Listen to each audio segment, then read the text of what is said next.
Muito bom dia para você que tá ligado aqui no Refil. Tá começando mais uma semana, hoje é dia 18 de agosto de 2025. Eu sou o Arthur Gubert e hoje a gente vai falar sobre o funk que tá tocando em festa de casamento no Egito. E não é o funk do James Brown, não, é o funk do MC Livinho. Também vamos conversar sobre a primeira geração de formados em faculdade que usaram o ChatGPT durante todo o curso. Eles vêm aí em 2026. E na Itália, as pessoas estão trocando filhos por cachorros. Vamos entender melhor essa história. Outra coisa que tá interessante hoje, ó. Você pode estar literalmente fedendo a doença. Eu vou falar sobre como seu cheiro revela problemas de saúde. E no quadro A Minha Opinião que Ninguém Pediu, internet não é lugar pra criança. Deixa eu fazer o refil do meu café e a gente vai ter bastante assunto no programa de hoje. Lembrando que você faz a sua assinatura da All Brother clicando no link que está na descrição do episódio, tanto no Spotify quanto no YouTube. E usa o cupom REFIL para ter desconto na sua assinatura, beleza? Bueno, vamos lá! Que hoje o programa vai te deixar cheio de assunto para começar o dia. Pensa só, um salão de festas no Egito. Aquela coisa, né? Homem de um lado, mulher de outro, todo mundo seguindo a mesma coreografia, só que a trilha sonora não é árabe, nem internacional, é um funk paulistano. O refrão é simples, repetitivo, gruda na cabeça e tá embalando casamentos no norte da África, em estádios da Turquia e até na turma que curte dar uma banda de lancha no Estreito do Bósforo, tá ligado? A cena mostra um detalhe que virou tendência. A música brasileira atravessou fronteiras e voltou à tona anos depois de ter sido esquecida por aqui. É a faixa Vidrado em Você, de 2019, que eu não posso tocar porque os direitos autorais do YouTube não permitem. Mas se você estiver assistindo a gente aí no Spotify, no YouTube mesmo, depois coloca aí Vidrado em Você, tá? Essa música é de 2019 e sumiu das paradas aqui no Brasil, rapidamente, esse funk. Mas em 2025 ela renasceu no TikTok, puxada, obviamente, pelas coreografias e pelos memes em idiomas que vão do árabe ao turco. O caso chamou tanta atenção que o MC Livinho, que é o autor dessa música, foi parar numa festa fechada do Galatasaray, que é o maior clube da Turquia. Foi pra lá cantar pros jogadores que já tratavam o funk como hino. Olha que loucura. E esse não é um episódio isolado não, tá? Esse gênero tá repetindo o feito de outros funks, tipo Bum Bum Tantan, que tem aquela introdução com Sebastian Bach, né? Tem também a Bibi Baby Doll, que eu tenho certeza que, se você não conhece por nome, você sabe a música das dancinhas do TikTok, tá? Essa música dela aí, da Bibi Baby Doll, explodiu na Ucrânia, no meio da guerra. Olha que loucura, né, velho? As plataformas digitais transformaram o funk em passaporte, exportaram essa estética criada nas periferias aqui do Brasil para mercados inesperados, como o Egito, Arábia Saudita, Bulgária, Paquistão. E o que parecia ser uma moda passageira passou a render cifras milionárias em royalties, consolidando o funk brasileiro como um gênero global. E o detalhe mais provocativo dessa história é que no Brasil, tantas vezes envergonhado do próprio funk, só o vê brilhar quando o reflexo vem de fora. Enquanto aqui o debate está em torno do conteúdo de baixíssimo nível, apologia a isso, apologia a aquilo. Lá fora, meu irmão, o funk brasileiro é tratado como energia cultural contagiante. E talvez o recado verdadeiro dessa história seja esse aqui, ó. O mundo já entendeu que funk é patrimônio sonoro do século XXI. Quem ainda não entendeu é justamente o país que inventou. E a beleza do funk, na minha opinião, não tá nem tanto nas letras ou nas batidas, porque aí é uma questão de gosto, né? Tem quem goste, tem quem não goste. Agora, o funk representa pra mim muito bem a cultura remix do nosso país. Sim, porque isso não é uma novidade do novo milênio. A gente faz isso desde a Semana de Arte Moderna de 1922 com o movimento antropofágico, onde a gente pegava referências de fora, engolia, comia elas, né? Digeria e vomitava uma coisa que era uma mistura das duas, né? Do que vem de fora e do que é feito aqui. Isso se repetiu também durante a Tropicália, isso se repetiu durante os paredões de som no Nordeste e mais recentemente com o funk brasileiro. Então, misturar é uma tendência do nosso povo que a gente deveria ter muito orgulho. Essa daqui me pegou bastante, tá? Porque quem entrou na faculdade em 2022 encontrou um campus igual de sempre, né? Provas, trabalhos, aulas expositivas, mas em novembro de 22 surgiu um visitante inesperado, o ChatGPT. E o que parecia uma curiosidade virou rotina. Por que eu tô falando 2022?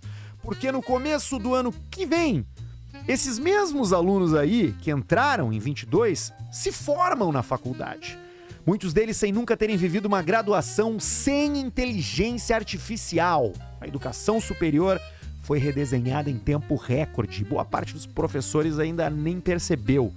Tem várias pesquisas que mostram que 90% dos universitários usam IA para estudar, escrever, resumir texto, organizar ideias. Não é cola, é hábito. Para muitos é a única forma de dar conta da pressão. Pressão pelas notas perfeitas, pelos currículos cheios para arrumar um emprego, dos estágios, da pesquisa acadêmica e por aí vai. Professores estão tentando se defender com provas manuscritas, né? Reconfigurando as avaliações, mas já era, velho. Estamos num ponto de não retorno. E o efeito é duplo, tá? De um lado, estudantes que usam inteligência artificial para ganhar tempo e perseguir resultados, e de outro, professores que também começaram a se apoiar na tecnologia.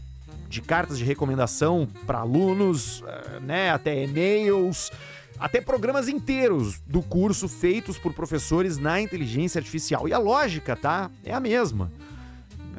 Produtividade acima de tudo, né?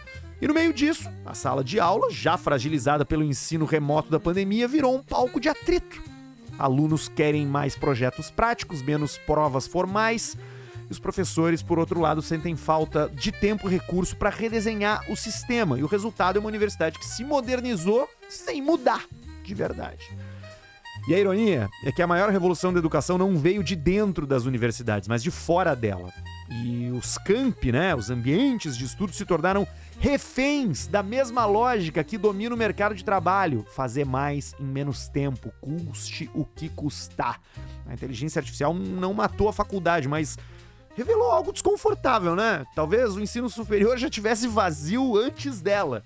Eu costumo dizer que faculdade foi a maior loucura que eu já fiz por dinheiro. Porque vamos lá, né, galera? Mudou. O acesso hoje é universal e diploma de curso superior não faz mais diferença para quase ninguém. A não ser, é claro, que você precise assinar um documento assumindo uma responsabilidade, tipo engenheiro, médico. Tá entendendo onde eu quero chegar, né? Você que tá aí pensando em fazer publicidade, jornalismo, não acho que a faculdade vá deixar de te preparar, mas assim, o ouro não tá mais ali dentro. Tá em viver experiências e aprender fazendo. O Financial Times publicou um relato, tá? Que mais parece um alerta. Por isso que eu resolvi trazer pro programa de hoje. Fala sobre a Itália, mas vale pro Brasil. A Itália está diante de um risco silencioso. Não apenas a crise demográfica que já se conhece, né? Mas um fenômeno cultural mais profundo. Porque os cachorros estão ocupando papéis que antes pertenciam a filhos e netos. Essa troca de afeto, que muita gente vê como natural, foi apontada há anos já pelo Papa Francisco. E na época ele foi criticado, inclusive, quando disse que preferir animais a crianças poderia se tornar um problema social. E agora até a imprensa internacional tá dando razão pro falecido Papa Chico. O Financial Times tá citando o exemplo de um hotel de luxo para cachorro no aeroporto de Fiumicino, em Roma. Jardins privados, massagem com arnica, aromaterapia, piso climatizado. O contraste é evidente. Enquanto o gasto com pets chegou a quase 7 bilhões de euros, o país mergulha numa queda brutal de natalidade. O fenômeno, é claro, como eu disse, não é só italiano, né? 40% das famílias no mundo tem pelo menos um bicho. Países como o Reino Unido e os Estados Unidos é 60%, mais ainda. E o problema não é amar os animais, é óbvio. Mas quando o cuidado com eles substitui espaços de afeto que antes eram destinados a crianças. Pesquisas científicas apontam esse desvio, tá? Um estudo publicado recentemente na European Psychologist, especialistas apontam que diante da queda de nascimentos de crianças, os instintos de cuidado e proteção foram redirecionados para os bichos. O Papa Francisco falou isso em 2014, né? Alertando que as famílias estavam optando pelo conforto de ter um cachorro ao invés de crianças. Em 2023, eu me lembro, inclusive, ele contou uma passagem, né? Que uma senhora pediu pra ele abençoar o seu bebê. E quando ele disse, não, vem aqui que eu abençoo, a senhora chegou com um cachorro, velho. Pro Papa Francisco, isso mostra uma clara inversão de valores que ameaça o futuro. Vamos lá, tá? Eu sempre tive cachorro a vida toda e agora tenho filho. O ponto não é escolher entre filho ou cachorro, nem o Papa propôs isso aí. O risco tá no desequilíbrio.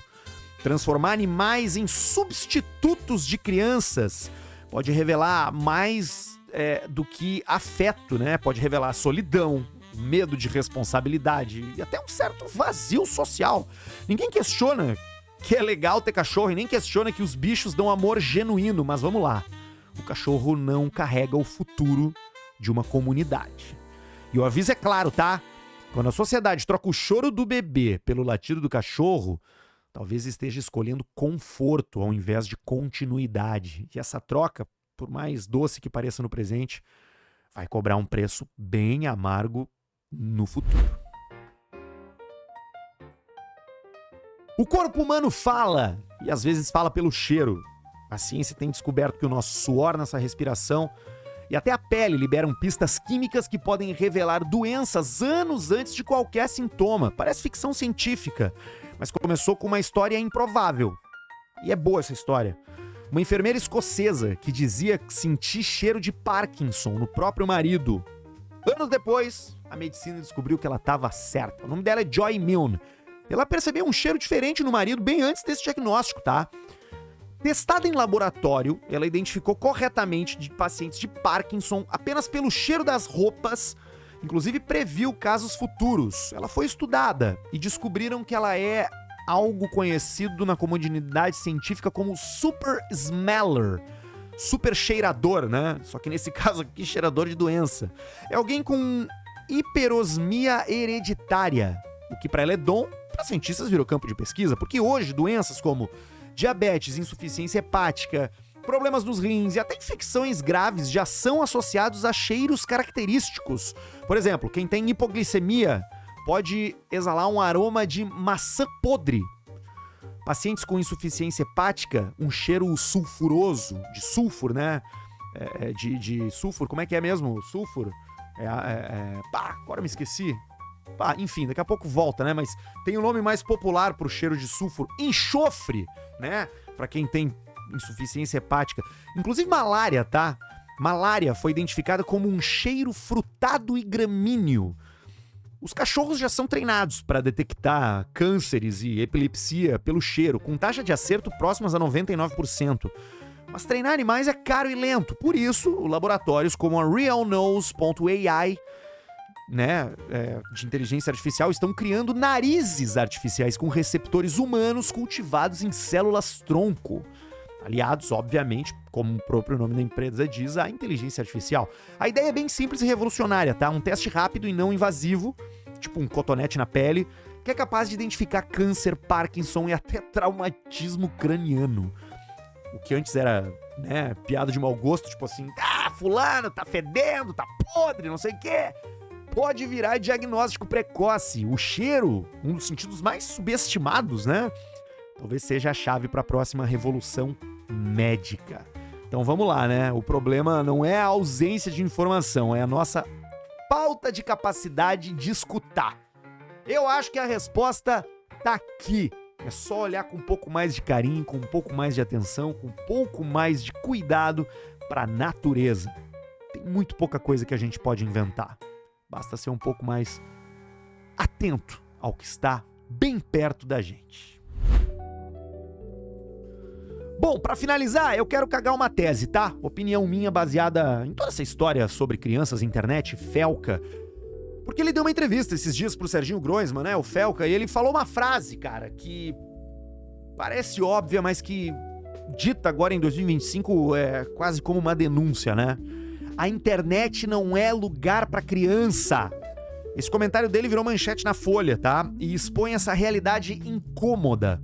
A rede que nasceu como promessa de conhecimento, liberdade, virou um território onde infância e inocência não encontram espaço para florescer. Muito pelo contrário, é perigosíssimo.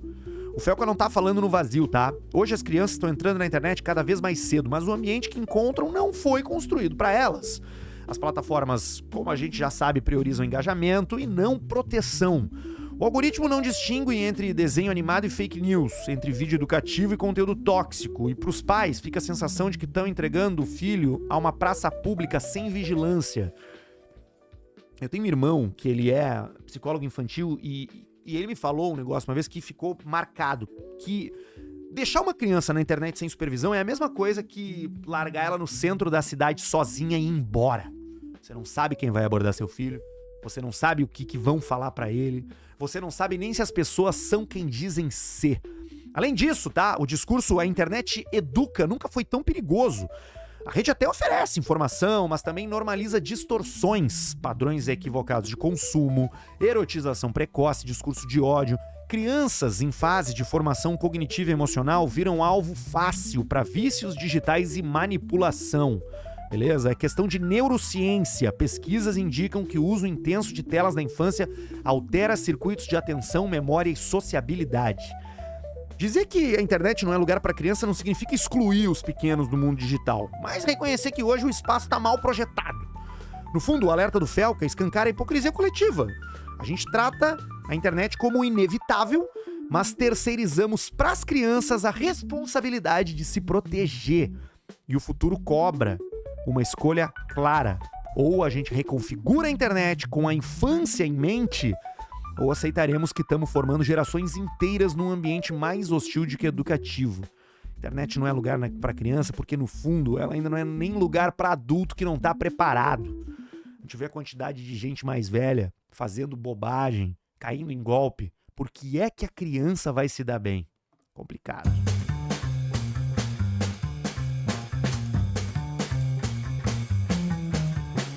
Segunda-feira é dia de recomendação de leitura aqui no Refil, então eu vou mandar esse aqui pra você, ó. Antifrágil, Nassim Nicholas Taleb. Esse cara aqui escreveu A Lógica do Cisne Negro, né? O Skin in the Game, o Arriscando a Própria Pele. Ele é um economista e fala sobre, assim, de maneira bem resumida e rasa, aprender com as coisas ruins que acontecem, porque as coisas ruins sempre vão acontecer por mais que você se planeje. Então, para você se tornar antifrágil, aquilo que melhora com o golpe, diferente do frágil, que não pode apanhar, você vai pegar esse livro aqui no link que está na descrição do episódio de hoje, tanto no YouTube quanto no Spotify, direto para comprar na Amazon, beleza? O Refil volta amanhã às 6 da manhã. Quero que você se inscreva no canal do YouTube, que você compartilhe esse episódio no Spotify, segue ali no Spotify e também procura a gente no Instagram, @RefilPodcast. Eu sou o Arthur Gubert e amanhã eu tô de volta.